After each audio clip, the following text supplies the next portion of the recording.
So, Cleo, you and I have spent our fair amount of time around imperilled leaders. Is the power slipping through Keir Starmer's fingers? Do we think this is the end of days for the Prime Minister?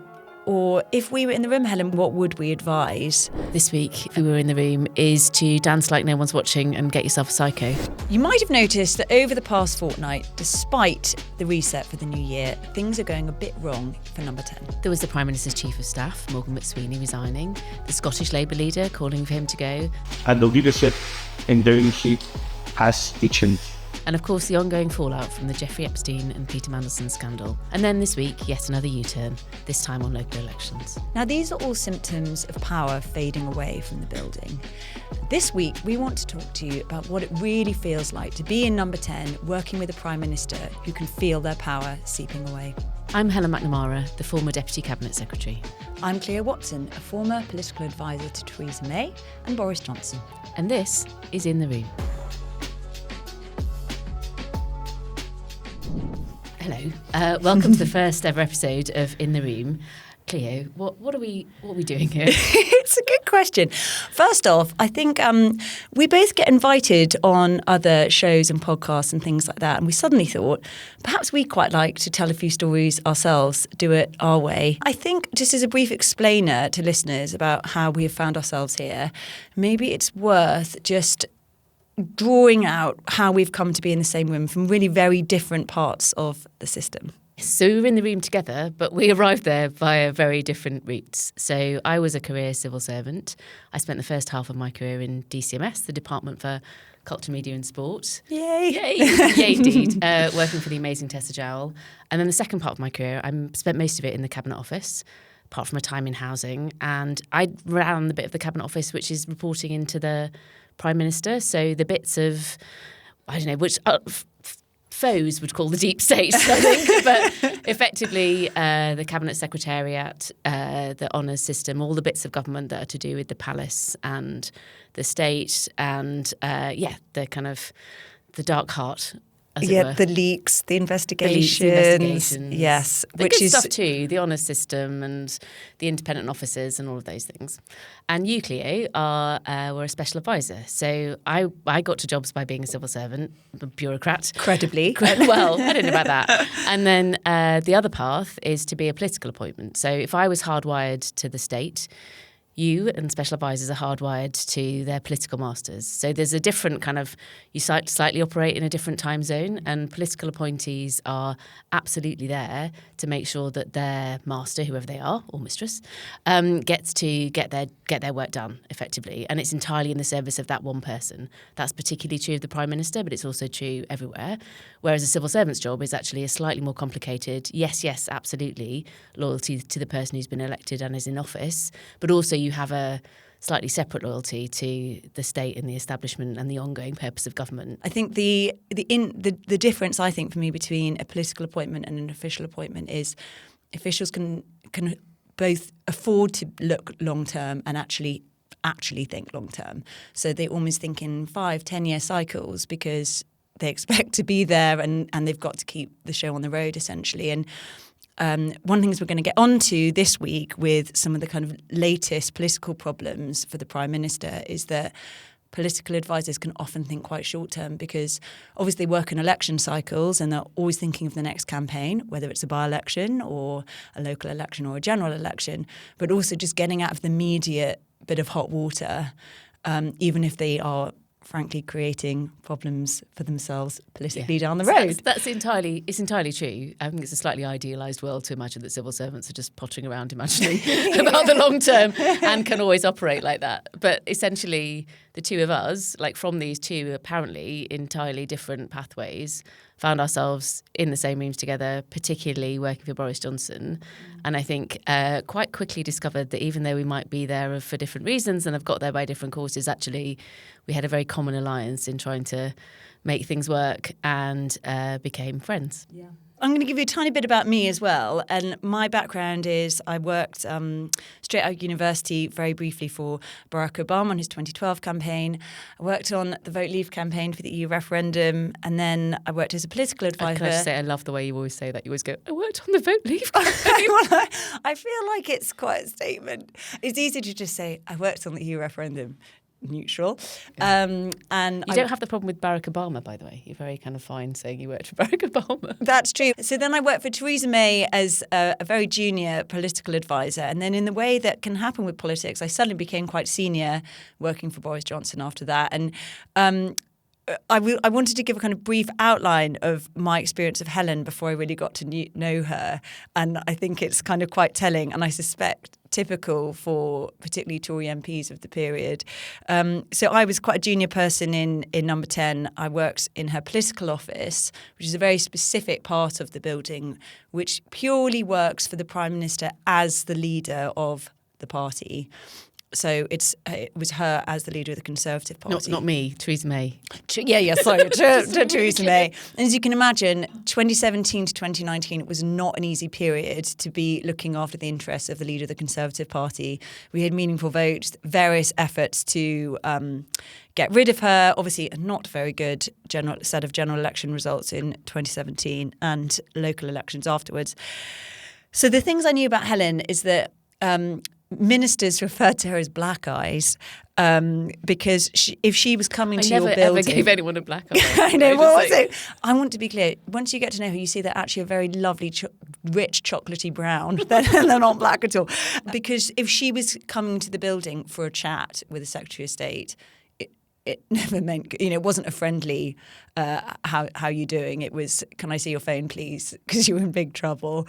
Additionally, there was a myth that I've been longing to ask you, which is that you had a sign in your office saying how many days since someone cried in Helen's office. Which I thought, is there like a waiting list? I wouldn't mind getting in there. That's actually true. Oh. Although it was my office teasing me, and it was very, very, very, very rarely that I had made someone cry. It was more that by the dastardly tactic of saying to somebody, "Are you okay?" Or getting them a cup of tea, or seeing if they were. And it was a challenging time. Life is difficult, but yeah, by the massively unfair thing of asking somebody if they're okay. Yeah, nice. Occasionally elicited tears. Well, then I moved slightly closer to the centre of power, I suppose, when I worked for Boris Johnson. And the third thing I got to know about you is you were one of about 3 people that could turn up and say, I need to speak to the Prime Minister without an appointment, without anybody else there. The door is closed. I need to go in and see him. And I remember thinking, this woman scares me shitless, but I like her. I would say, so one of the many reasons why Cleo and I are friends is that you learn very quickly as a civil servant that what you really need from political advisors is you kind of need a cheat sheet. So there is a thing, you're working on different time horizons, and what a really good special advisor can help you to do is to really understand the boss, and that's what you want to do. You want to understand the principal. You want to really get to deliver for them really well, because that's in your interest too. How do civil servants do a really good job? By politicians thinking they've done a really good job of translating what they've said they want to happen into stuff that actually happens. So you're always on the lookout for the people who actually are an amazing read. And Cleo was absolutely criminally underestimated in our time in Downing Street, partly because, a bit like the dastardly technique of being kind to people, it's very charming, very kind of unassuming. People would just, tell her things. And I very quickly worked out, in fact, me and the then Cabinet Secretary, Mark Sedwell, worked out that the one person whose political read you could always trust was Cleo's. So why are we doing this? It's a good question. I think we can give context to what it really feels like to be in the room, the dynamics, the atmosphere, how it is to be a junior person there or a very senior decision maker sitting at the table. So I think you're absolutely right. There's loads of commentary out there and it's really helpful and useful and interesting. I think the thing that I always find frustrating is that although there's lots of people who talk about kind of what's going on in Number 10 and what's going on in Downing Street, what's really happening, you very rarely get something which actually helps you from the outside understand what's really happening and why it's happening and why this decision has been made and what it feels like when you are actually in the building trying to get stuff done. And I feel like since I left, I've definitely, you're right, loads of people write stuff about it. Loads of people have lots to say. There's lots of usually men who are in the room who tell really great stories about... Recollections may vary. Recollections may indeed vary. But I think there is just a space for a bit more of an insight about what it feels like what actually happens, and again the perspective that the two of us bring, right? So like you just be the permanent state, you know, and what you are was the political advisor, and having that both sides of that conversation from people who were actually there together at the time is pretty unusual. So Cleo, you and I have spent our fair amount of time around imperilled leaders.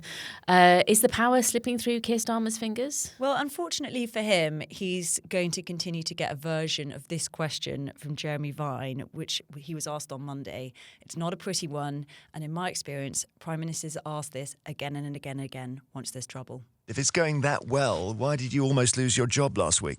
People will recall there have already been a few unfortunate scandals. Freebies, Angela Rayner going over her tax affairs, Andy Burnham making a pitch for the leadership ahead of Labour Party conference. We've had U-turns on things like winter fuel allowance and inheritance tax for farmers. There was the idea of a reset at the beginning of this year, but if anything, in the last fortnight, the sense of kind of chaos or political unease has actually escalated quite a bit. And we've had, you know, the resignation of Morgan McSweeney. He's a key advisor to the Prime Minister. This ongoing Peter Mandelson row linked to the Epstein files and his appointment as ambassador to the US. We've had a clutch of other advisors going. We've had Anna Sarwar, the Scottish Labour leader, calling for the Prime Minister to go, although no one joined him in that brave crusade. It's not an unusual thing, that is, that one guy goes over the hill first and looks behind him, and there's all those people who promised to also come over the hill. And then we've had a couple of U-turns since, or not quite U-turns, almost like we've had a U-turn over the local elections, so 30 more councils will actually go ahead and have their elections in May, and then a kind of half U-turn, more like a kind of sway into the reservation on things like raising the minimum income for young people and so on. So it's just a bit frenetic, not a But calm, also, I think half-term it's a vibe. brilliant illustration of just how difficult governing is. I know that like people have zero sympathy for politicians or people in positions of power, but actually it is really challenging. And I think from the, you know, if you've been in those situations, what you can see happening is that this is when power starts to fade, it goes slowly and then it goes quickly, like everything, things fail like that.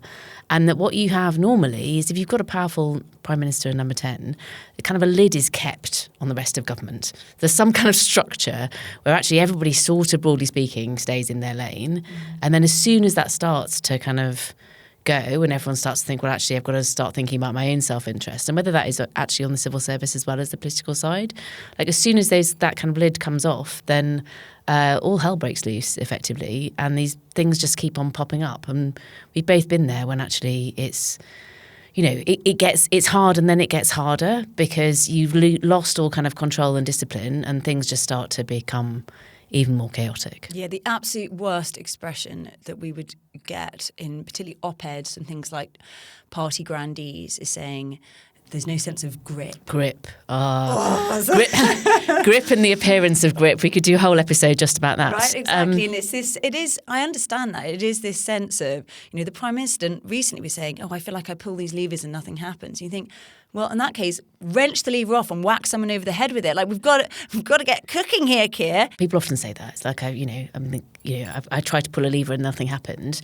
It's a misunderstanding. Like government doesn't. Number 10 isn't like an episode of Play School from the 1980s. You go through the round window and there's the control room. And you just pull this lever and then you get a little bit more education, a little bit less environment. That's not how government works. It's about power and relationships and networks, and whether people feel that it's a really good idea to be in the favour of number 10 because good things are going to happen to them, or it's a terribly bad idea because actually if I don't do what they want, then bad things are going to happen to me. Some of this is really, really base dynamics of how politics and government always works, and it's a tale as old as time rather than, you know, I can't believe people aren't following the organogram. It's like Rule 4. There are no organograms. Well, you say that. That was my advice to anybody working in the centre of government was always the thing you need to do is read Wolf Hall because you're joining a court and all of those dynamics are entirely there all of the time. Then get yourself a fur coat to go with Also, it. sometimes it's really chilly, so actually a big coat can be the heating does not work very well. It's well advised. So yeah, it has been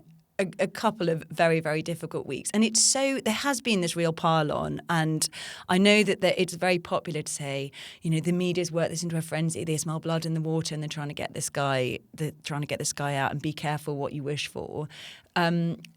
But, having been on the inside, it is just a horrible feeling that you're just kind of losing every day, and you go into work and you feel like your head's getting kicked in, and just nothing seems to be going right. And nothing works because everybody starts to act up. So, when the Prime Minister is a bit weaker, what will happen is suddenly cabinet meetings take, a bit longer because suddenly everyone's piping up and has got views. And normally, with a very disciplined, you can have different conversations about whether this is how cabinet meetings should work.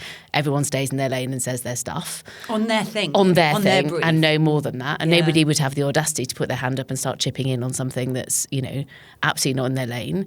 And then when the power dynamics are shifting around, suddenly the culture secretary's got a view about what should happen on welfare. And then the environment ministers, they're thinking that maybe the Treasury's got this thing wrong. And it's all happening in the room. And it takes 45 minutes longer.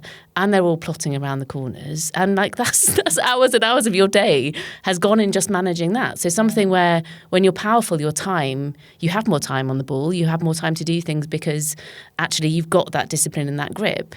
You have much less time if you're sitting in the centre when everybody is acting out, and it takes 3 days to get the right appointment done because everyone's suddenly got an opinion on it, and actually it's impossible to get agreement to this particular policy because people are working out which of the movers and the runners and riders in the potential leadership election, which hasn't even been called yet, what are they going to think about this particular tiny bit of policy that no one's cared about? Step forward sustainable drainage systems. Why is that now a thing that 5 cabinet ministers are having a big row about? I really remember in particular the kind of end days of the Theresa May government. Cabinet just used to leak immediately. You'd turn on Twitter. Sometimes it was during cabinet itself. It was entirely bewildering. Like, how has this actually happened? we're looking at all these people. Have they got their phones under the table? The sense of discipline was just. There was none, and it does eke out further. So you have things like the Prime Minister's own MPs. He has a massive majority, and his MPs voted against what he wanted for a full release of the Mandelson files, for example. And that is tricky when people are now, there would have been a period when he first came in where those people have done exactly what he wanted, and now because there's this sense of uncertainty in the waters. They all think, what's in it for me? I might lose my seat anyway. And it's the worst feeling when those guys go feral because you can't really calm them down. But also it's that thing where we're sort of in a non-state at the moment where it's madly frustrating. Remember this as a civil servant. You think you just can't get anything done. Yeah. And also know the answer is to get more done. And actually it's really hard to get stuff done because everyone's acting out. And it's really interesting if you're, on the non-political side, you're watching the dynamics very closely in terms of number 10. And you can see amongst the special advisors, I don't know if you remember this, Cleo, from various points where some of them are suddenly bouncing around. The people who've been less powerful are now suddenly more powerful. People are wearing suits to work. Why do you look so smart? Yeah. What are you doing with the rest of your day? Yeah, exactly. Are you being the first, are you all just now getting out the door and it's kind of who can get into the public affairs agency faster, and there's a bit of that going on. Yes. But there's also actually now hang on a second, having been quite lazy, you're taking a lot of notes in this meeting. Yeah, it is true.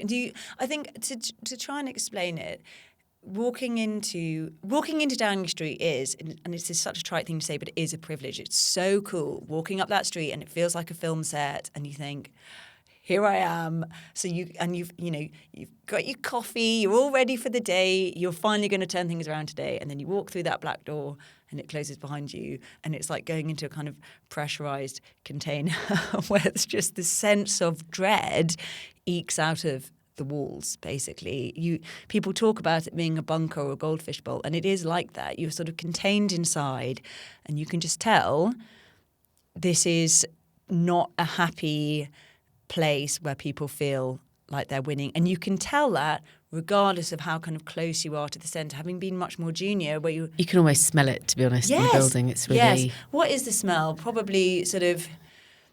Well, with Larry around, cat pee and cheap disinfectant or something. There's just it's quiet.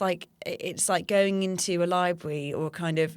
But it's also, you can see that... hospital ward. I think you should, there should be a way of being able to show a team in number 10, particularly from the kind of civil service and political side, that the sort of civil servant that I was, you're very literate about power. And you can see when suddenly you have different people turning up to the meeting. Yes. So when you've got a Prime Minister high on the hog, managing meetings is a nightmare because everybody fighting to get in. Everybody wants to be in. Yeah. Every meeting has got 30 people. There's all sorts of people just opening the door and turning up. The permanent secretaries are coming into the building. Like, you cannot keep the people away. It's almost impossible. Every reception is like absolutely rammed. It's impossible to keep people out. And then one day you're trying to get, you can't get the permanent secretary or the director general. So I'm going through a very boring civil service hierarchy here. But for a meeting with the Prime Minister, you can't get any of the top of the shop to come to number 10 for a meeting because somehow they're all doing really busy and important things. Or you have things like, the Prime Minister will host receptions at number 10. So they have these beautiful staterooms and they do things like St David's Day or St Patrick's Day or Burns Night or, I don't know, International Women's Day or something, and like no one wants to come. So I remember particularly during the Boris Johnson era doing a London Fashion Week party, and it was like, it wasn't that cool. We did not have Stella McCartney. Boris Johnson and London Fashion Week go together. Yeah, exactly. It's like perfect brand synergy. So it is really difficult. And then you get these other things. It's not just attendees. It's things like briefings, anonymous briefings in different newspapers. I mean, there's lots of my old life I've let go. My absolute rising rage when you see people briefing against their own government. Yeah. Just think, what on earth is going on in your head? Thinking they're being really funny, and it's like the stuff Theresa May used to get. Anonymous quote to say about her. I remember before she was going to do a 1922 committee, which is the kind of Conservative Parliamentary Party meeting, an anonymous quote said that she should bring a noose because I remember that. She was horrible. Basically, it's going to be the end of her political career. The violence of some of the language actually is just totally unacceptable. Gross. And they wouldn't actually, obviously they would never say that to her face. That being said, one of the worst things that can happen to you in a way is that you have one of these, you have one of these briefings, you're heading into something like the parliamentary party meeting, and then everyone applauds and bangs on the table. And if you're on the political team, you stand outside, you can hear all this noise and you think, oh good, she or he is safe for a bit longer. Those are kind of the cheers for this is the beginning of the end, and that's what not all table banging has integrity, right? So, and you do this other thing where you have to suddenly, this happened with Starmer last week, to show the Prime Minister is not in danger. You force you kind of bayonet every cabinet minister, organise tweets to do a tweet of support, and you just think.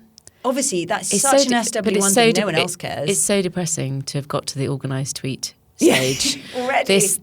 This place to a general election with this kind of majority, the fact that you have to have organised tweets is terrible. Yeah, and there's a special advisor with a spreadsheet ticking off who's tweeted. I think the other thing that, for whatever reason, this number 10 has done is not use, this fear and favour. Favour they may well be using well. They're not using fear very well. So I think that this whole, to see what's happened to people in recent weeks, the sort of everything's fine, wake up dead version of firing people just makes everybody really paranoid and scared. Political assassinations are much better carried out in the daylight because then that does actually show what's happened. You can see it. Everybody can be encouraged. But this whole, just everything looks okay and then it's not, is not a way to govern. Well, I think that potentially just on quite neatly to, do we think this is the end of days for the Prime Minister? Or if we were in the room, Helen, what could he be doing? What would we advise? And frankly, I suspect I know the answer to this. What else is coming? And therefore, is it even feasible to turn this around? So I think it entirely, I'm by nature a massive optimist anyway. And also, he has a huge majority. He has a self-professed mission. Actually get on with it. So I think there's a thing, and you and I were both there right at the end of Theresa May's premiership, where it was sort of magnificent. At the point at which she decided she knew the game was up and she was going to just, she was going to be going, she just leant in and started doing all sorts of things really boldly. So there is this might sound like absolutely terrible advice, so bear with, but I sort of think Keir Starmer should dance like no one's watching. Oh God, but not on TikTok. No, I mean, I don't mean literally dance like no one. I mean, maybe he can. I don't know. Maybe what a man needs to do in his flat by himself in the end of the day, nothing to do with the rest of us. But there is an element of when it is really tough, the only thing that works is to go deeper, do more. Be really, really as disciplined as you can. And I've seen number 10s who can do this. When the absolute, you hunker down and you just make sure you govern the hell out of it. You really have to. My brother's here from Australia, so govern the hell out of it. But you do need to actually do more, go bigger. So a good example of this, they were kind of moaning a couple of weeks ago that they had these great announcements on breakfast clubs that no one had paid attention to because of the Jeffrey Epstein and Peter Mandelson stuff. It's like, that's kind of pretty, that's governing in the shallows. Why don't you have a conversation about the fact that, yeah, okay, it's marginally better that the state is paying for breakfast for children who don't have any breakfast rather than teachers? Yes, that is better. Is it okay that parents can't afford to feed their children? Absolutely categorically not. Make the arguments bigger, make the conversation bigger. Like, you only get one chance at doing this stuff. Yeah. My favourite people I used to love working for were ministers who had a bit of time away and then come back. And the hunger to actually get something done, to not be distracted, to not waste your time in 4,000 meetings doing on the one hand or the other hand. Take some risks and do some stuff. Go big, basically. I agree. I think the step change in Theresa May's attitude from when she was, she'd resigned, she knew she was going, and before that was, I don't think it's that you don't care. It's that you are just much less self-conscious about it all. And she got a lot of stuff done in those 6 weeks. So she did the 25-year environment plan, which was net zero by 2050. She got above inflation pay rises for over 1 million public sector workers. She pushed all these health innovations through, like early diagnostics, tons of other stuff on like the race disparity audit, the gender pay gap, modern slavery. And you would normally think those are like dog days and everyone would down tools, but instead everyone thought like, yes, okay, let's help her get some stuff through. Like, a lot of her legacy was done at the very end. It was done on a Tuesday afternoon, yeah, it's like with the clock running. And I think obviously that's coming at the very end. My experience, and certainly when we got to know each other best, was at the very beginning of the Johnson administration, and that period from sort of July 2019 to the general election 2019 was a lot going on, with Brexit coming up and things like that. But everyone understood the mission. He had real purpose. He had a minority government because he de-whipped 21 of his own Ps, including... It was minority anyway, if you remember. That guy did not have the numbers in any way, shape or form. Yeah. So it's a polar opposite situation to the Prime Minister now, but he just didn't care. It was happening and he bulldozed through. And I think perhaps it's easy to have this kind of single mission. But to your point about the breakfast clubs, cost of living is the single mission then. It all contributes to the same thing. The NHS, schools, how we pay for our defence and so on. It's all going towards how do people actually feel money-wise. If there's good news on the economy, learn the lessons from the Biden administration. People don't feel if our GDP has grown. They feel if their income has grown and their spending capacity. And these are urgent times, right? So the other thing is, if you are in this sort of not really in a leadership challenge, but kind of in a leadership question mark situation, it's very easy for that to be, like you say, you come into work on a Monday and actually by Friday, all you've done is make it slightly less worse than it would have been otherwise. But you haven't actually done the big things or made the changes. It might not feel very urgent, but to anybody outside of SW1, it's like we have literally, one chance to get this whole democratic settlement working well and to prove to people that if they vote for people who say they're going to change things, they can change things. All of those things are possible. There are no laws of gravity that stop the government from doing things. But for whatever reason, it's kind of hobbling itself and it needs to stop doing that. And it's the same accusation of things like, it's a communications problem. So he gets attacked for his TikToks and they get aggravated that people don't pick up on their policy announcements. There is a real show, don't tell element of government. And maybe not minding so much about how you communicate out and just getting on with it. Instead of announcing endless priorities and goals and milestones and things like that, just have 1, 2, 3 things that are the mission of this government or this sense of direction in number 10. I'm sure that's right. But I also think there's a thing about not minding so much about your own party. And I saw that I saw that, you can see that. I've seen that in both main parties, plague on all your parties. But there is a real thing where actually part of the problem is that the absolute myopic focus on what is going on in terms of the dynamics and the kind of the tepid bath they all live in, which is the dynamics of the Eternal Party. Actually, you're governing a whole country. Just for a while, put a pin in it. Whatever you're doing isn't working anyway, so just don't care about it. Do the next right thing. Great line from Frozen, which I still stand by as being one of the most important and useful things you can tell anybody. Read Wolf Hall and watch Frozen. Is my great. It's actually Frozen. It's my great cult. It's Frozen. So, I mean, Helen. Honestly, wash my mouth out. I should know that. I do know that. Obviously, disinformation. I could sing it to you, but I think probably we don't need that, especially not in episode 1. But there is a thing about just get on with it and do it big, and don't worry so much about what's going on in your internal party dynamics, because leaders who worry about their internal party dynamics, it doesn't work very well for them in this sort of situation. You have to just back yourself. You're right. And I think the shock, again, thinking about that period in about September 2019, the shock that Johnson was prepared to de-whip people like Ken Clarke, Nicholas Soames, who's Churchill's grandson. I think that one's smarted. Rory Stewart, all these people. That is a real mission of intent, and it very much focused minds. And what he was able to do later, although, COVID came along, and I'm sure we'll spend some time talking about that, is that those, the people then stood as MPs in 2019, stood by a manifesto, and they understood what that manifesto committed to, and that included things like Brexit. And there was just a lot of those Tory wars were just dealt with straight away. Instead of one faction trying to take over sort of number 10 or the Prime Minister, they were told, you're a new faction now, and this is what's happening.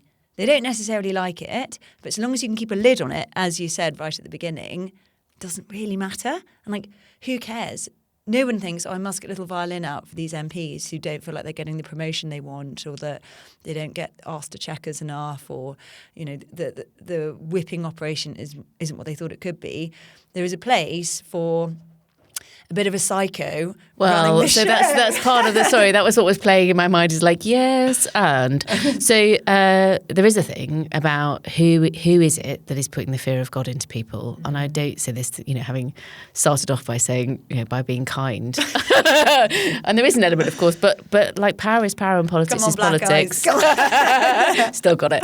But there is a thing about who is it that is putting the fear of God, and that's keeping control? That where's the menace coming from? And menace matters in politics. Totally agree. And my kind of pin-up for this, even though I also find him quite frightening, is Gavin Williamson, Sir Gavin, who became Chief Whip for Theresa May immediately after the 2017 general election. So he negotiated the confidence and supply agreement with the DUP, which people might have forgotten all about. But Gavin is really interesting, because I think Gavin... one of my many kind of slightly snide and possibly unfair criticisms of the political classes that I worked with was that there's quite a lot of people who learnt how to be a special advisor or how to be a minister off the telly. So you get quite a lot of nonsense kind of caricatures. Gavin Williamson, I think, did learn how to be chief whip off the telly, but he'd watched the right programmes. So it was really genuinely, he'd got the memo on how to be quite sinister. He could be very charming and gossipy. He could be extremely frightening. But he was working with a quite crippling minority. And while he was chief whip for a year, he didn't lose a single vote, which is, by any measure, pretty good going. Extraordinary, yeah, and you don't really want to know how he managed to achieve that. But and we're not advocating for bring back Gavin Williamson, just to be really clear. Yeah. But there has to be an element, just to be really clear. But there has to be an element of who is it that is enforcing the Prime Minister's writ, and that's part of power too. Yes, one thing I also want to pick up on, just in this, do we think he can turn it around? There is this sort of events, dear boy, events element. And obviously you have to react to events as they come along. And there are some immediate events that are going to have to. There are ones that you can predict, that you know are coming, quite often that you've created yourselves, which can be problems. And there are some that you don't see coming. So certainly international events. Two things really stick in my mind from previous beleaguered prime ministers. The first is the Salisbury poisonings in 2018. Theresa May was really on the back foot yet again, particularly with her own MPs, and she responded so strongly to that poisoning, and she led the kind of international response against Russia, and that really I mean, bought her some time and respect. If you think about that, like there's a high point of Britain leading the charge internationally. Yeah. I mean, absolutely, it feels like a long time ago now. Exactly. Well, and then the other thing I'd mention is for Boris Johnson, he was well into Partygate and Chris Pincher and Owen Paterson, and February 2022, Russia invades Ukraine. Again, I don't think we have to be really careful. We're not wishing ill international events on anyone. But you're right. Your point is right. You're still done. It can extend your period. Yeah, but your point is right that you never know what's around the corner. That's the business of Number 10. And the one thing you definitely know is that whatever's happened, it'll come back to you. So lots of other parts of government you can happily lean out of the crisis, the place that you were always. They all come to roost back in Number 10. So he might be helped out by what happens in the world and space. We don't know that. The other thing that I would say, though, is that I think there are delayed, well, we used to call them delayed time bombs. There are mines still to come, basically. There are things we know are coming, for sure. Yeah, and I mean, the thing that, by no means the Peter Anderson, Jeffrey Epstein fallout has not finished. I mean, in fact, we've just heard as we're recording that Andrew Mountbatten-Windsor has been arrested for questioning about it. And that has, by itself, I mean, I think anybody sensible is already worried that kind of glimmer of light that Keir Starmer has had in the last few weeks, that these things might be more controlled or orderly. There's an oncoming train, which is effectively, there's some quite serious constitutional issues that have been created by Parliament demanding those papers, having a police investigation at the same time. Now you've got the palace. That little bit? Well, now you've got the palace and the royal family involved as well. So which never makes things easier, I would say. It's a Venn diagram. Yeah, I quite often wake up grateful I'm not doing my old job, and this is definitely one of those times. What happened was that the Conservative opposition very cleverly put down an address in Parliament which has forced the government to release an extraordinary amount of information. Some of that information, my honest view is they can't actually release it. So it will be every single diplomatic communication between His Majesty's government and the ambassador to the United States. Like, if you did that, that's so sensitive. That's your diplomacy in the open. Like, that would be a terribly disastrous thing to do to our country. So there are kind of little complexities in the way that works. But you've also got the police now trying to say, well, hang on a second, we can second guess Parliament, this is something I could draw a diagram of, but that is not how it works. Like, the government is accountable to Parliament, and Parliament is the thing that we elect. And there is a real kind of mess of constitutional issues coming here, which are not going to be easy to get through. So what are we advising, Cleo? Well, the one thing I also quickly wanted to flag, this is very much with my political hat on, is that, again, I love your thinking political quite hat. short. Yeah, it's a great hat. It's very pointy. Thinking in very kind of short-term political thoughts. But there's a by-election next week in Gorton and Denton, and it's just become as one of those symbolic things when it's going wrong with your parliamentary party, it's going wrong for the government.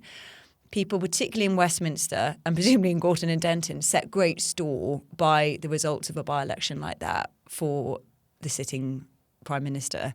And then there's May elections coming after that. And so it's aside from what is going to be in these Mandelson files, which will be very personal and embarrassing for sitting members of the cabinet, and all that feels kind of gossipy and Whitehall-centred as well. It's sort of two worlds colliding at once.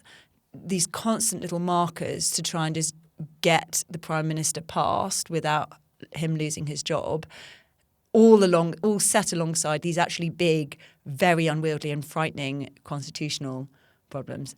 I think our kind of takeaway for our advice this week, if we were in the room, is to dance like no one's watching and get yourself a psycho, which feels like an exacting. Probably not in the same room. Yeah, that's true. And I think also, he has got a new team who are having to start from scratch in such a difficult period, and he has got to, he seems quite comfortable delegating and so on, but they have to understand exactly what the job is and what he needs from them. And then they need to ruthlessly get on with it and basically ignore all the news. A classic one for me would be the morning meeting with the Prime Minister. For some reason, the first 15 minutes of it is almost always a sort of media digest. Just get rid of that. Do the crossword. Just like, completely Have a moment reset of your brain. mindfulness. Yeah, exactly. We'll go in the garden, just enjoy nature for a bit. Make a cheerful TikTok and just go. I think I would say fewer cheerful TikToks, but who am I to judge? Yeah, I think it's a terrific use of his time, obviously, and I find them moving and really interesting. So anyway, thanks for listening to our first ever episode of In the Room. Remember, please follow the show on your podcast player of choice, and we would love it if you left us a 5-star review if you enjoyed it. Otherwise, no comments. You can keep up to date with the best bits from the podcast on Instagram. Follow us at intheroom.pod. And of course, if you're very brave, you can actually watch the whole thing in Technicolor on YouTube. This podcast is part of the Independent Podcast Network and is produced in association with Next Chapter Studios. The executive producers are the wonderful Carrie, Rose and Olivia Foster, and the producer is the fantastic Sam Durham. Thank you for listening, and we'll see you next week.